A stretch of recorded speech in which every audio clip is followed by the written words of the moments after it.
I mean, there are a lot of food trends out there, but fueling well for sport is not something that's going to fall into the trend category. This new pyramid is all the craze right now, but I have been teaching athletes to eat this way with the priority on whole foods and making sure that they're getting enough protein for years. I published this book well before the food pyramid came out. It's not a trend. It's not a phase. It's real.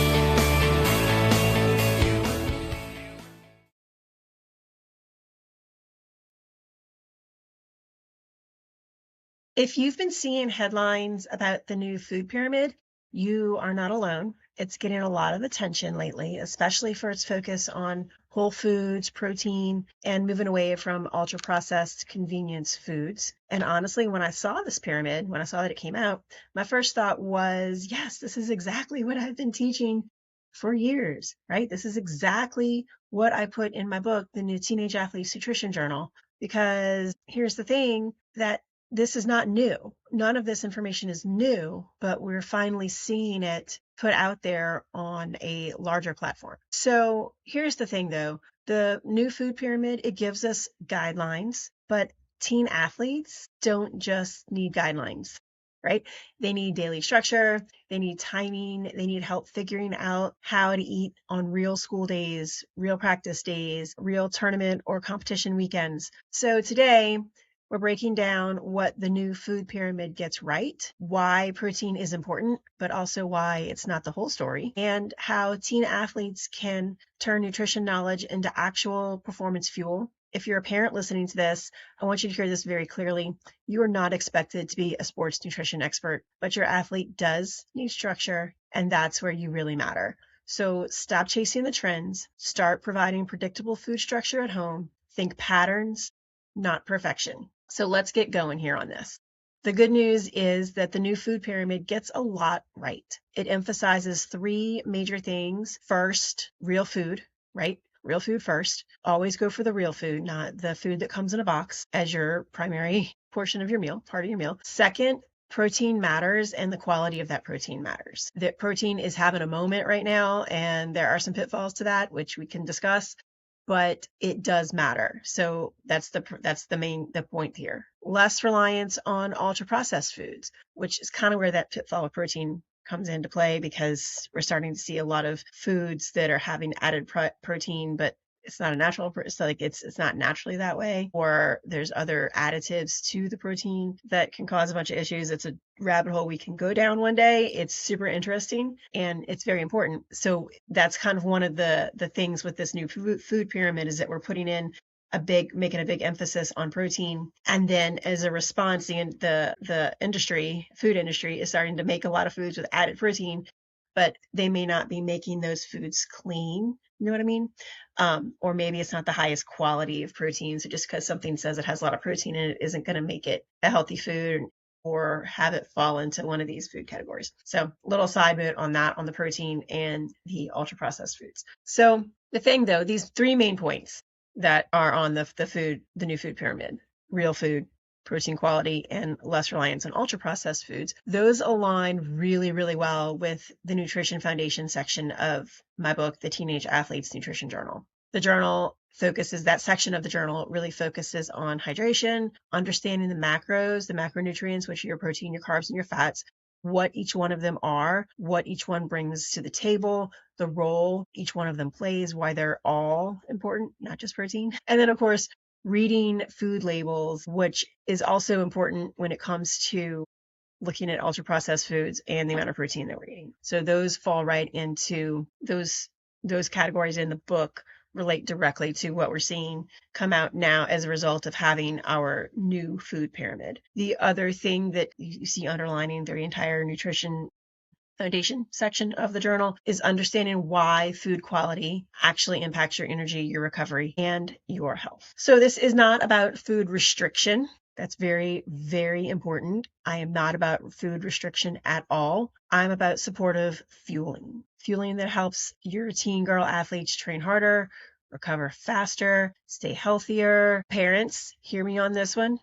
This is not about cutting certain foods out. It's about emphasizing really good foods and consistently putting good foods in. So you want to stock the house with real foods. You want to model balanced meals instead of talking about the macros all the time, and use the meals as an opportunity to expose them to quality foods, not a lecture on what they should be eating, right? Those tactics don't work for teen girls. So let's talk a little bit more about the pyramid. The pyramid is limited because it shows what to eat, but really doesn't help athletes when it comes to when to eat them. Eat the foods, right? How much to eat, or how to eat around your practices, your games, your competitions, those types of things. So teen girl athletes are really juggling a lot in terms of growth and development, their training loads, their school schedules, hormonal changes that are going to impact their mood, energy levels, and their food cravings. And so they might have some inconsistent hunger cues. So that's where the Teenage Athletes Nutrition Journal comes in, because it kind of bridges the gap between the education component and the execution component, between knowing what's healthy and how to actually feel like an athlete. Most teen athletes won't plan meals on their own, and that is completely developmentally normal. So it's important for parents to provide meals and snacks that are just available, that don't leave it to them to plan all that. So don't wait for their hunger cues, because that can be unreliable during this time where they're growing and changing a lot. So you want to think of your food timing as part of your normal training plan, right? It's not optional. You know you have practice at a certain time, so you know you're going to eat at a certain time. So the teen years really are critical for your bone health, and protein is a major player there, right? You have the peak bone building window during adolescence, and you really don't get a redo on this at all. And having enough protein is going to support your muscle repair. It's going to support bone formation through progressive overload and strength training. Also, it is going to help with injury prevention. But one of the biggest mistakes I see is that athletes, especially now that we're talking about protein so much with the new food pyramid, is that athletes are looking to get like one big hit of protein a day in the form of like a protein shake or a dinner, instead of spreading it out. So I think that's one of the things that's important to keep in mind with protein, is that it's not all about having like that big steak or that protein shake with 30 or 40 grams of protein after a workout. You want to make sure you're getting your protein throughout the day. And the journal does help with that. The section of the journal where it's at the end where you actually, it's the actual journal, you can fill in, it gives you prompts. It's snack time. Okay, well, I have practice at this time, so I'm going to have a snack before, and this is what I'm going to have. I'm going to have something with protein in it, and you write out what it's going to be. Right? So you're emphasizing protein at meals, protein at snacks. You want to have consistency over extremes. Okay, so that's a really good way to think about this, is that, and that applies to your protein, it applies to your life as well, in other aspects too. Like, just be consistent. It's not about the one big punch after your workout. It's important to get a healthy dose of protein after your workout, but that can't be your protein for the day, or most of your protein for the day. Okay. So again, we're talking about protein all the time right now, because it's a big part of the new food pyramid, which is great, but let's take it a step further and make sure we're talking about healthy protein. Right. So here's a big takeaway for parents when it comes to osteoporosis and your protein, bone building and protein, is that osteoporosis prevention, it starts now. It doesn't start when women are in menopause. I've said this so many times, and I'll keep saying it, is that adolescence really is, that's that time for peak bone building. They have this ability, kids and teens have this ability to make an excess of bone, like a bone bank in essence, right? And that bone bank can pay dividends later on in life. We think of osteoporosis as a disease that impacts or affects older women, but the reality is that it starts now, right? And you start building bone through strength training activities. You build muscle. The more muscle you build, the stronger you are, and the stronger you are, the more of the larger capacity you have for training harder and longer and lifting heavier weights, which is going to lead to increasing your bone density. Okay, so it is absolutely tied. Your adequate fuel with your protein, plus your resistance training, plus adding in sports, your practices and trainings and competitions, all of that is what's going to lead to long-term bone health. And if we do this right now, like if we get it right now, then these teen girls, our teenage girls now, when they're our age and when they're our parents' age, they may not have the same issues with osteoporosis that we see in women who are in their 60s, 70s now. Okay, so that's really important. So for what parents can do is aim to have protein at every meal, not just at dinner, and try to educate them on spacing it out throughout the day. So you want to have protein with breakfast, make sure, advise them if they're not packing a lunch that has protein in it and they're getting it from a school cafeteria, then advise them like, okay, well, what did you get for protein today? Did you have a salad? Well, did you add some chicken to it? That kind of thing. And it's not just something you have after your workout or at dinner time. The next thing I would like to talk about is this timing piece, because this is not what's in the new food pyramid. Okay. Again, like I've said, the food pyramid gets a lot of things right. It truly does. But when it comes to athletes, this timing piece is very important. Okay. Pre-practice fueling, post-practice recovery, how to eat on days when you're at competitions or tournaments, right? That is why I covered that in part 2 of the Teenage Athletes Nutrition Journal. Right, we talk about a bunch of different scenarios and how you should approach fueling for the day based on what you're doing that day. So protein, back to this one, because again, protein's having a moment, and it's amazing because most people aren't getting enough protein, but it's not the only thing. It's not the key, right? Protein alone does not fuel performance. Protein plus carbs is what you want. That's going to support their energy levels. That's going to support their intensity. That's going to protect muscle. That's going to help them speed up their recovery. Protein repairs, but carbs are your power, and athletes need both. If your athlete is dragging to practice, it's rarely motivation. It's usually fueling. Okay. And we can address that. It's so important. So for parents, ask them, what did you eat before practice? Why are you so tired? Why do you think you're tired of practice? Do you think it has anything to do with the fact that you didn't eat anything that provides fuel before practice? Okay. So help them plan for pre and post practice, especially on those busy, busy days. Okay. That's going to take a lot of planning on your part. You're the parent. Okay. So that means when you go to the grocery store, you need to make sure you have these things that are easy and available for them to have, for them to take with them. So they have what they need before and they have what they need after. So the other thing we've got to remember here is that carbs are not the enemy. They are fuel for your performance. We went on this low carb craze for years, and I really think that it has harmed us in terms of our metabolic health because we have been going on this low carb craze. We need carbs. We need healthy carbs. Vegetables are carbs. Whole grains are carbs. Those are very important, and they fuel your performance. So we need protein, but we also need carbs. Okay. And that protein, like I said earlier, it is everywhere right now. It's in protein bars. It's in protein shakes. You find it in like chips and cookies even. That's not natural. And I'm not saying it's not terrible. It's not a never food, but that cannot be the source of protein for our kids, right? And because when you have protein bars and you have the ready-made protein shakes, you have to add so many things to them that make them shelf stable. And those things that you're adding, those additives that you're adding, they have the potential to cause a whole other host of issues in a whole separate category when it comes to your health, right? So while protein matters, this obsession with protein has actually created some problems. So some mistakes we might see by teen girl athletes when it comes to trying to get enough protein in is replacing meals with protein snacks, okay? Prioritizing the grams of protein over your overall energy intake. In an effort to consume all this protein, they're getting it, ironically, considering another big purpose behind this new food pyramid is not to emphasize ultra-processed snacks. They're getting this protein from ultra-processed prepackaged food sources. Trust me, I have been on the hunt to try to find a ready-made protein shake that is super clean, and I have not found one. Thought maybe I did. It doesn't work. You have to have the gums and emulsifiers in it to keep it shelf stable. I'm not saying this is a never food. When you're away at tournaments or competitions, that is so valuable to have, right?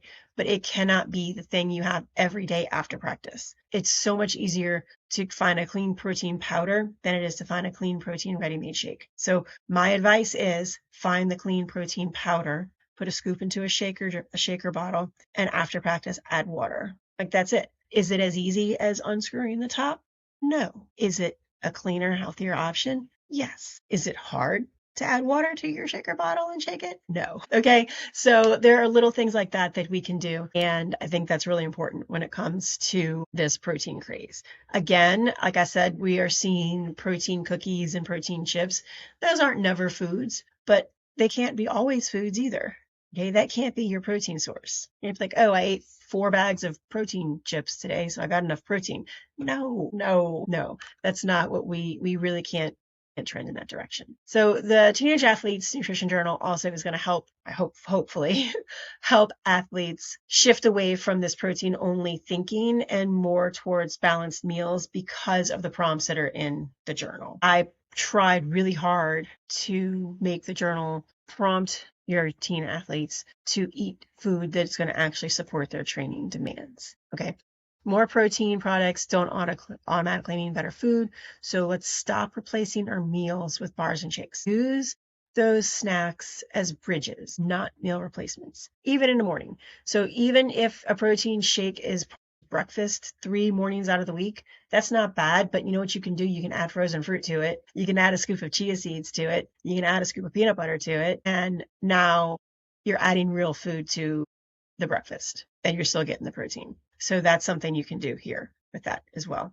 You want to prioritize your overall energy intake over your protein grams, and that's going to include your complex carbs. So I do think a place where our teen girl athletes get stuck is with the convenience foods because, I mean, let's be honest, they need convenience, but a lot of the protein convenience foods are going to be ultra processed with additives for shelf stability. And I think that we have some other options out there. So real food snacks, dried fruit is excellent.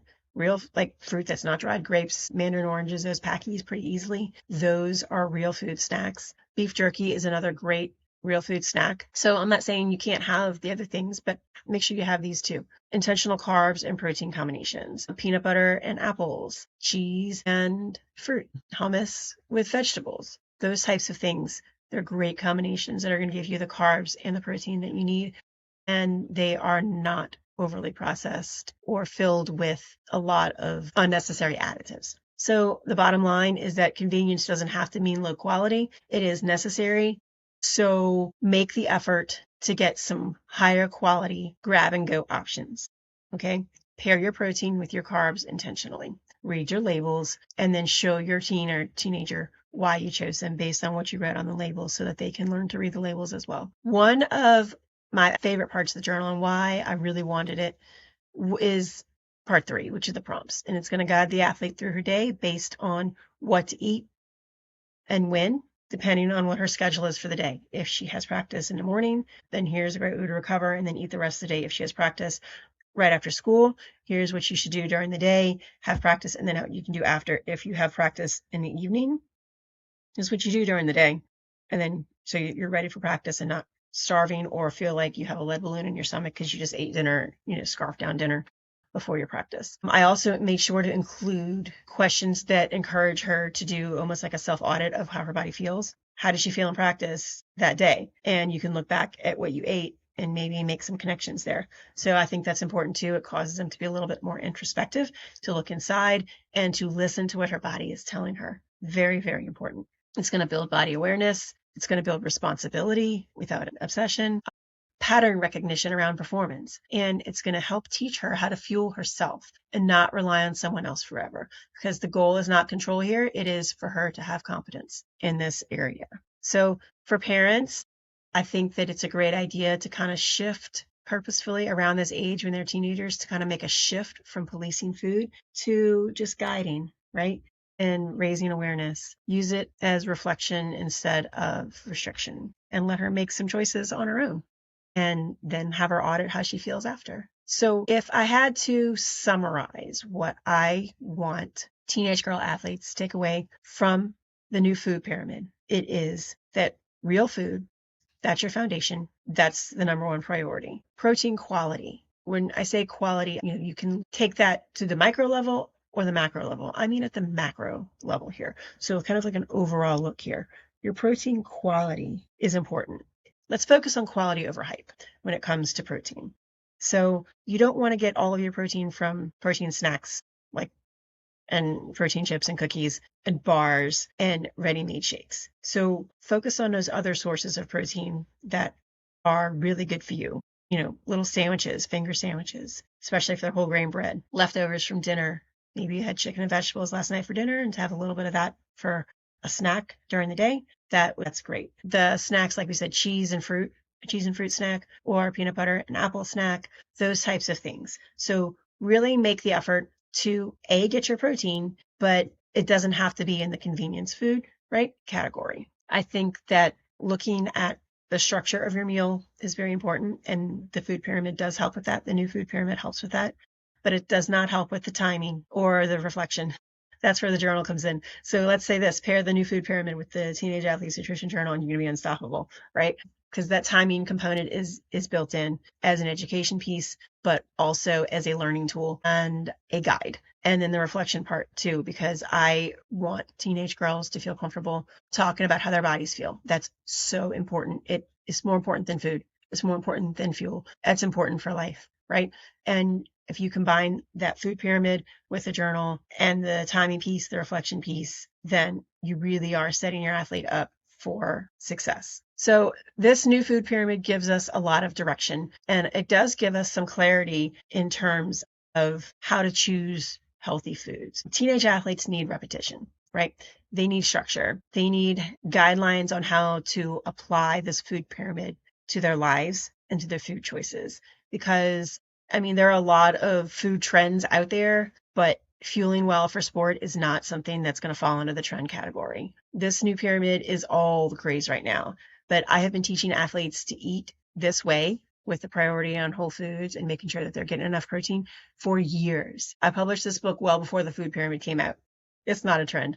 It's not a phase. It's real. It's not new. So fueling well is about showing up prepared, right? It's something that athletes can do to help themselves to be prepared for what they are about to do, for their competition, for their training, for their practice. And as far as parents are concerned, it really is a tool to help them. Your job is not to be perfect. Your job is to provide a structure long enough so that your athlete can build the habits. And so when we turn them loose, right, eventually we have to do that one day.